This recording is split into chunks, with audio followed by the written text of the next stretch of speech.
How's it going, everybody? I am DeanoGTO, and today we're going to be looking at the 53 TP. This is one of my games in this tank, and I'm just going to summarise the general things that you need to know about this vehicle before we actually get into the actual main part of the battle. So, this tank has 8 degrees of gun depression with a 420 alpha damage gun, it has 218 penetration. Mine had a 10.7 second reload. I had rammer, work stabilizers, and vents on this tank whenever I was playing it. That's what got me down to the 10.7 second reload. So the tank overall is very, very powerful. Like 420 alpha damage, it doesn't sound like that much of an increase over 390, but trust me, whenever you're driving this thing, that damage feels monstrous. And well, of course, the first tank I come across in this game is the one that I wanted to avoid as much as possible, the Defender, because you know, Defenders are so much fun to fight against. If you can hear the sarcasm in my voice. So, the other thing with that Defender is, I'm sure you probably noticed already, if you're looking at the top left, he's firing full premium. And he's going to do that the entire time he's fighting against me. Every single shot that I receive from this guy is going to be gold, because that just seems to be what people do when it comes to tanks like that. Like tanks like the Object 430U and the 252U, otherwise known as the Defender. Those two vehicles are just gold spammers' dreams, pretty much, because that just seems to be what everybody who drives those things does. It's really, really annoying, because this basically takes tanks that are already borderline, well, either overpowered or borderline overpowered, and just makes them just ridiculous. Because the Defender is pretty much like a tier 9 whenever it fires premium rounds. It's such a stupid tank. So, back onto the tank that I'm actually playing, because I got kind of distracted by a wee mini rant. So, this tank here, it's probably the best shape-wise of the Polish heavy tanks for side scraping, because the tier 9 and tier 10 have really annoyingly shaped hulls, because they have these massive turret rings, and that was actually a really nice kill on the Scorpion G to get that massive 120mm gun removed from the battle. So, wow, I think that guy was actually going for the ISM there that's behind me, and I just happened to like hit that shot, well, I just happened to like absorb that shot for him to keep him in the game for just a little longer, but the IS-6 managed to finish him off, unfortunately.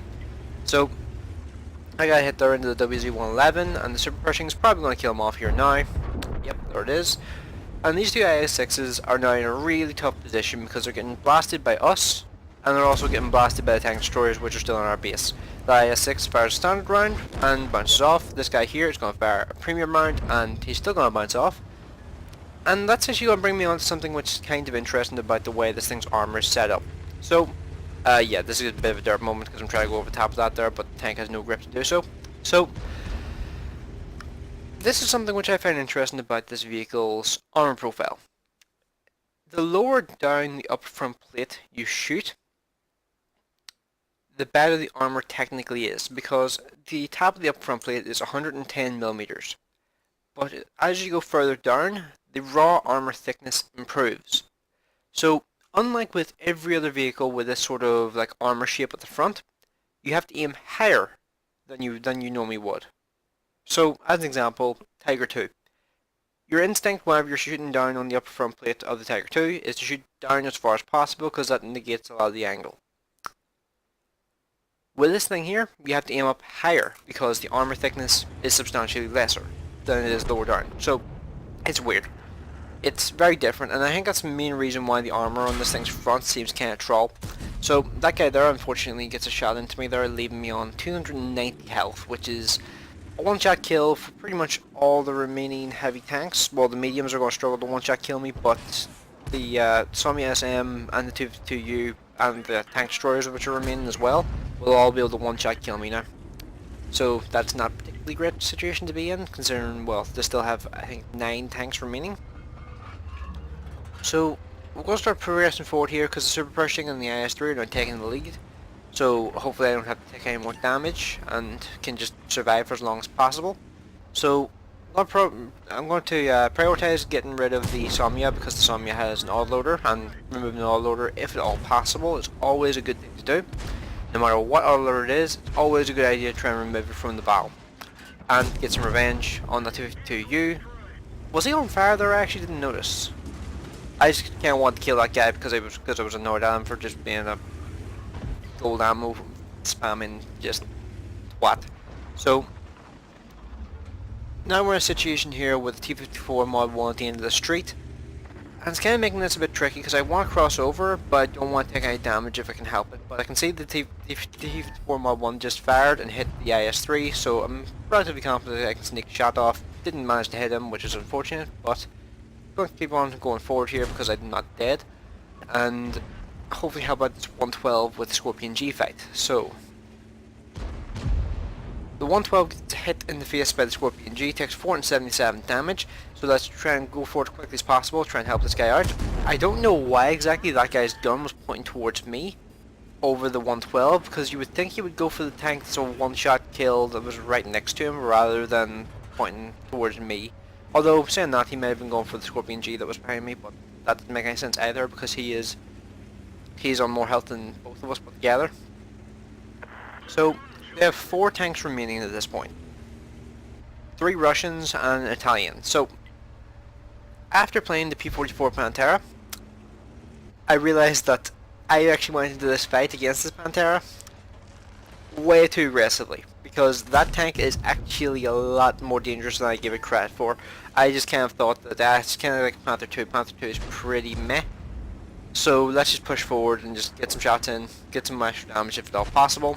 And I auto aim into him there, and because of the traverse speed like kind of being cancelled out a little bit by my tank traversing itself, well, the turret traverse speed is kind of being counted by the tank traverse. He actually managed to put the shot straight into his engine and light him on fire, which allowed me to get an extra 400 damage and actually get the kill as well. So that's me up to 5 kills at this point, and I still have 2 tanks remaining. So get a shot in the ISU nails the IS-3, which means, well, hopefully I'll be able to get a little bit more damage out in this game. ISU gets obliterated by all the tanks aiming at him. And now we just have to wonder where that T-44 is going to be. Will I manage to get a top gun in this game? Oh, and by the way, if you didn't notice, I'm at 4,600 damage at this point, so I've already done triple the HP pool of my tank in damage, which is pretty sweet. And 3,600 damage blocked as well. So T-44 fires a shot into me and does 250 damage. I survive with 40 HP, and the Scorpion G rushes the T-44, but he doesn't fire a shot, which means I either give that to me or he just misjudged how quickly the T-44 would be able to get around him. But either way, I got 5,200 damage in that game, 3,600 damage blocked, and 170 assistance damage. So that game wound up being my ace tanker in this tank, with a first class mastery, top gun, steel wall, and high caliber for 1,656 base XP. So pretty happy with the way that wound up turning out. But one thing I want to mention is that was actually not a particularly good map for this tank. Now it can side scrape, but that's not the main advantage to this machine. The main thing that this tank likes to do is pretty much get to a position where it can head its lower front plate or go completely hull down and just use its gun depression as much as possible. Because if you're using your gun depression in this machine, whether you're using the top turret or the stock turret, it just reduces the amount of the cupola on the top that the enemies can actually shoot at. So that just makes the tank significantly more survivable. It just happened to be that in this game here where I actually managed to finally get the ace tanker. Let me know what you guys think of this video in the comment section below, and hope you enjoyed the video. I will see you in the next one.